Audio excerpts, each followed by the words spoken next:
नमस्कार, हरिभूमि टीवी के news bulletin में आपका स्वागत है और आइए नजर डालते हैं आज की प्रमुख खबरों पर। सबसे पहले बात करते हैं मायके से मिली संपत्ति की। आंध्र प्रदेश हाईकोर्ट ने महिलाओं के संपत्ति अधिकारों को लेकर महत्वपूर्ण कानूनी व्याख्या की है।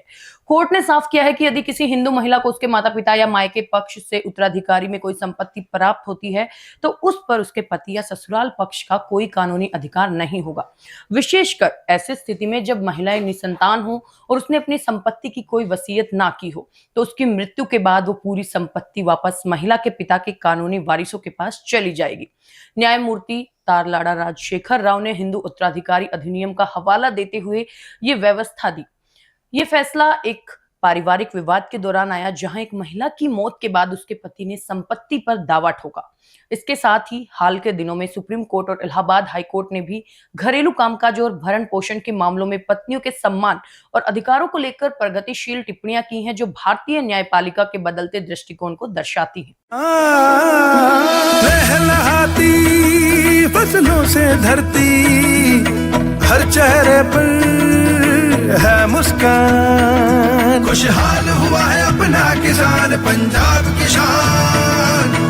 पंजाब सरकार किसानों की बेहतरी के लिए प्रतिबद्ध है। खाद, बीज और बिजली की आपूर्ति से लेकर फसलों का उचित मूल्य सुनिश्चित करने तक हर जरूरी कदम उठाए जा रहे हैं ताकि किसानों को अधिक लाभ मिले। अब बात करते हैं 5 राज्यों में विधानसभा चुनावों की। मंगलवार को भाजपा ने केरल और असम के लिए अपने घोषणा पत्र जारी किए। केरल में भाजपा ने एम्स के निर्माण, हाई स्पीड रेलवे और बुजुर्गों व महिलाओं के लिए 3,000 रुपए मासिक पेंशन का दाव चला है।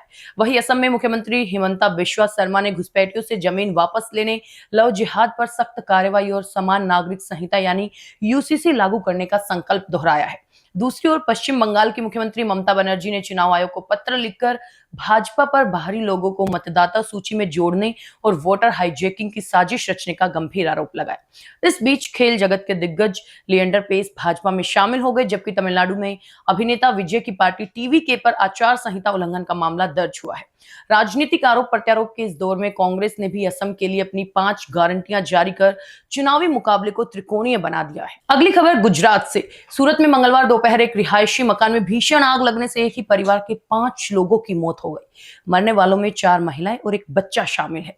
यह हादसा शहर के लिंबायत इलाके में हुआ, जहां एक व्यापारी के घर में रखे साड़ियों के भारी भरकम स्टॉक ने आग को और विकराल बना दिया। मकान में 8 टन का स्टॉक होने के कारण घर के भीतर चलने फिरने तक की जगह नहीं बची थी।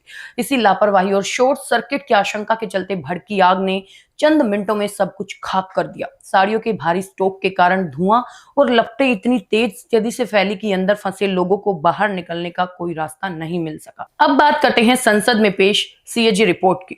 भारत के नियंत्रक एवं महालेखा परीक्षक ने संसद में पेश अपनी ताजा रिपोर्ट में रक्षा मंत्रालय और सेना की कार्यप्रणाली को लेकर कई गंभीर सवाल खड़े किए हैं। ऑडिट रिपोर्ट में चौंकाने वाला खुलासा हुआ है कि आईटी सिस्टम की कमियों और तालमेल के अभाव के कारण बड़ी संख्या में सेना के जवानों को उनके वेतन और भत्ते समय पर नहीं मिल पाए। इसके अलावा रिटायरमेंट के वक्त रिकॉर्ड्स की सही समीक्षा न होने से जवानों से एक साथ भारी भरकम राशि की वसूली की घटनाएं भी सामने आई। रिपोर्ट में मिलिट्री अस्पतालों की बदहाली और सुरक्षा मानकों की अनदेखी पर भी चिंता जताई गई। कई अस्पतालों में बिना लाइसेंस के एक्सरे मशीनें चलाई जा रही थी और दवाओं के स्टॉक मैनेजमेंट में लापरवाही के कारण करोड़ों रुपए की दवाइयां फंसी रही। कैग ने सेना के निर्माण कार्यों की गुणवत्ता सुनिश्चित करने के लिए सभी रिकॉर्ड्स को डिजिटल करने की सख्त सिफारिश की है।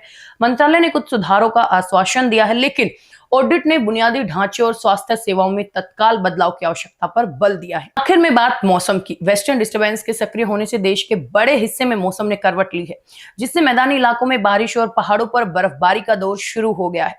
सोमवार को मध्य प्रदेश और राजस्थान समेत 5 राज्यों में गरज चमक के साथ तेज बारिश हुई और कई जिलों में ओले गिरे, जिससे तापमान में 6 डिग्री तक की गिरावट दर्ज की गई। मौसम विभाग ने अगले 5 अप्रैल तक 16 राज्यों में बारिश और ओलावृष्टि का अलर्ट जारी किया है, जबकि राष्ट्रीय राजधानी दिल्ली में मंगलवार सुबह घनी धुंध छाई रही और पहाड़ी क्षेत्रों की बात करें तो हिमाचल प्रदेश, लद्दाख और जम्मू कश्मीर के ऊंचाई वाले इलाकों में ताजा बर्फबारी हुई है।